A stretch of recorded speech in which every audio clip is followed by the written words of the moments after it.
চেহেৰি পাই ভিডিঅ'টো আৰম্ভ কৰিছোঁ। চেহেৰি খাই নামাজখন পঢ়ি ল'লোঁ। তাৰপিছত মই স্কুললৈ আহিলোঁ। সেইখিনি ক্লিপ লোৱা নহ'লে। তাৰপিছতে স্কুলৰ পৰা উভতি মই ঘৰলৈ গৈ আছোঁ মহাতিৰ লগত।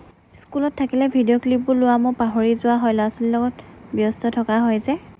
এয়া মহাতিৰ লগত মই ঘৰলৈ আহি আছোঁ ভিডিঅ' ক্লিপ লৈ লৈ। মহাতিয়ে কৈছে কেমেৰা অন কৰিলিয়ে লগালগ আৰু।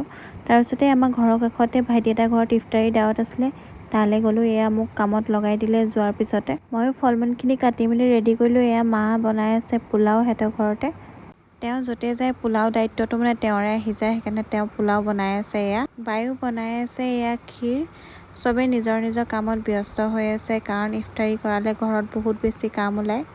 ময়ো এয়া প্লেট ওলোৱাত মানে অলপ সহায় কৰি দিছোঁ, কাৰণ নহ'লে থাকি যায়। চব এজনীয়ে কৰিলেহে ভাল হয় প্লেট ওলোৱা কামটো, নহ'লে কিবা এটা দিয়া হয় কিবা এটা দিয়া নহয় এনেকুৱা হয়।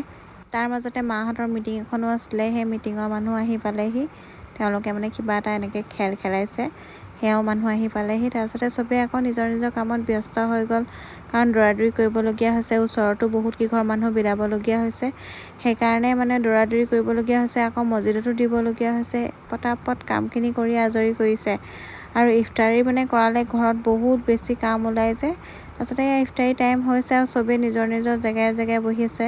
তাৰপিছতে ইফতাৰী খাই বৈ ময়ো ঘৰলৈ আহিলোঁ। আহি অলপমান ৰেষ্ট ল'লোঁ।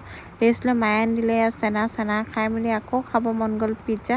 ৰাতি মানে 11:30 এয়া পিজ্জা আনি মেলি খাইছোঁ, ইমানেই খক সোমাইছে। তাৰপিছতে এয়া খালোঁ। আকৌ পাণ ভাইটি আনি দিলে। আজিলৈ আহোঁ, বাই বাই, নেক্সট ভিডিঅ' লগ পাম।